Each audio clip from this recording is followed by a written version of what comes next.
This is TrampCast, episode 42. We begin with the numbers section.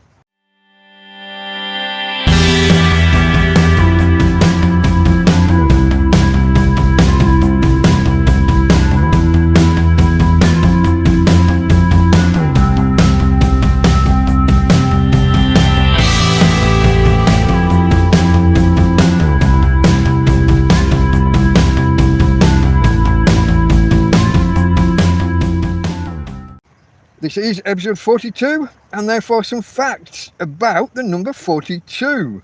You lucky people.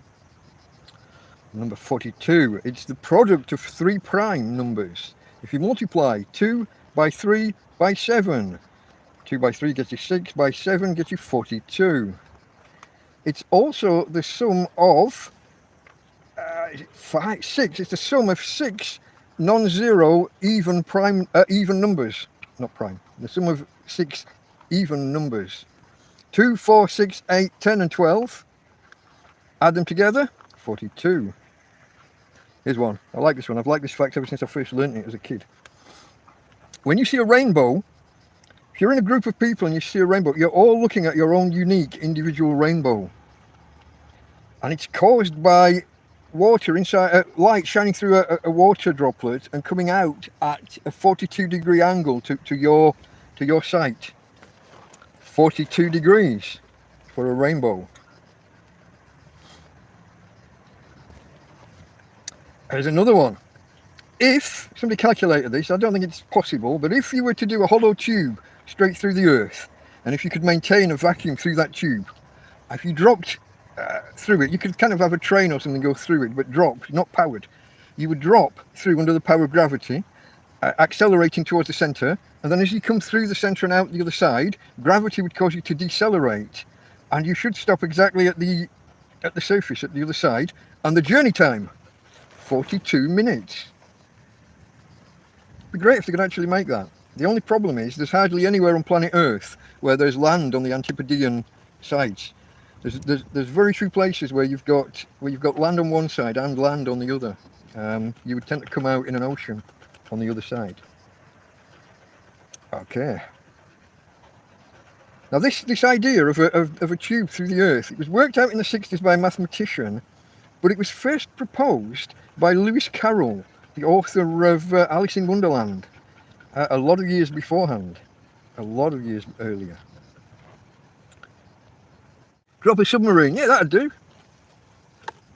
Of course, you've got to stop all the water coming down the tube from the other side. But yeah,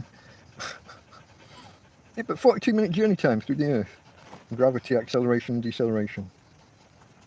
Okay, religion. There tends to be quite a few. For any number you pick, it seems that the Bible and other religious texts are full of numbers. Apparently, God, in his infinite wisdom, God allowed a bear to kill 42 young men or boys because they mocked Elijah for his baldness. So if you mock somebody because they're bald, God allows a bear to come and kill you. Apparently 42 of them got mauled this way. Don't know if they died, it says mauled, but there you go. Now the Israelites, as they did the Exodus from Egypt, there are 42 stations, 42 places that they stopped on the journey. I minimised. I didn't want to have too many from the religious side of things, but I took a few. In Judaism, the Talmud, 42 lettered name of God. I'd not heard of this one. I knew the Tetragrammaton, which is the 4-letter name of God, which basically comes out as something approaching Yahweh, which gets translated or transliterated into Jehovah and a few other variations. But apparently there's a 42-letter name of God as well, and a 12-letter one that I didn't know about. You live and you learn. The Gutenberg Bible has 42 lines per page.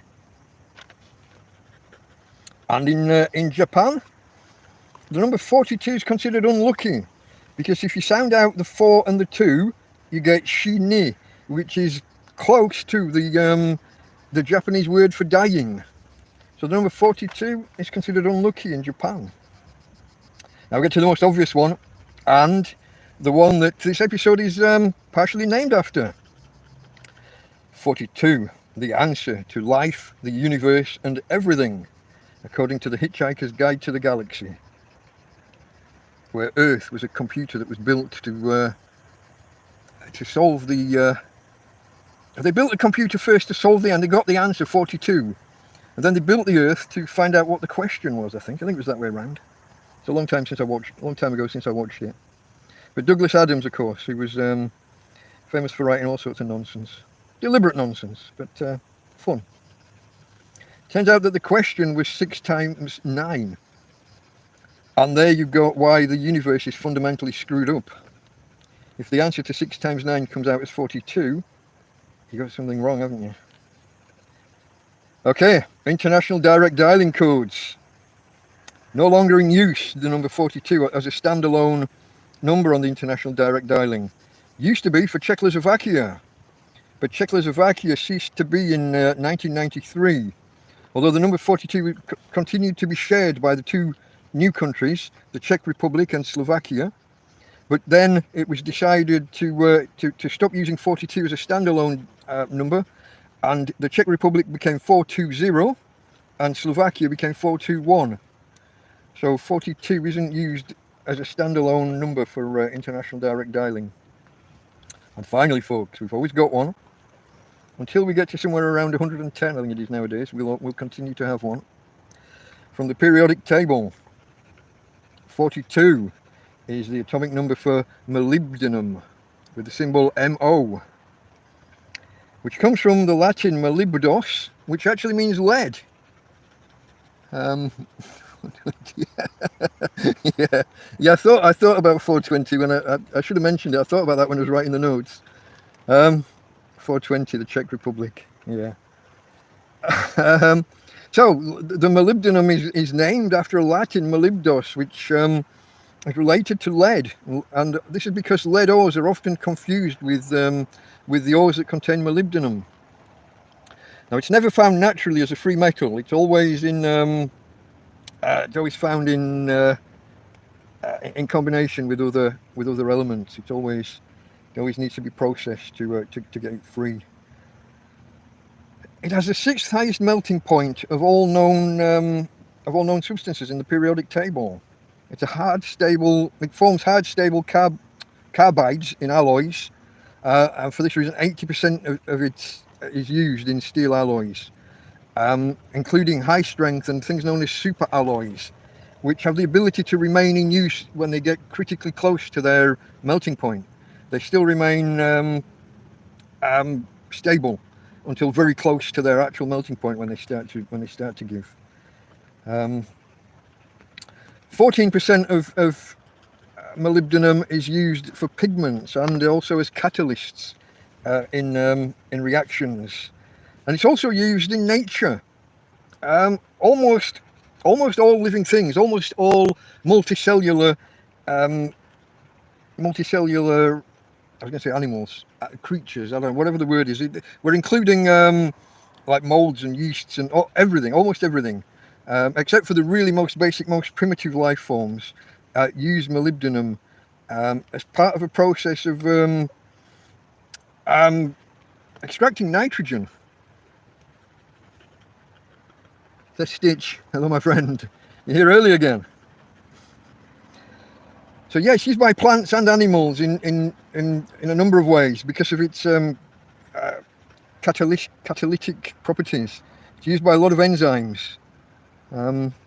So basically it's essential for most of the life on Earth. Now you know.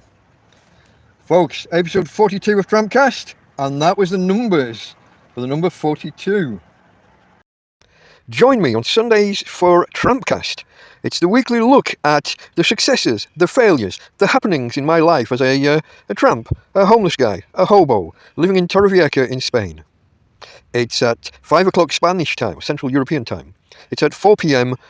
British Summer Time. And 10 a.m. US Central Time. Love to see you there, folks. Okay. Delta Mike, out.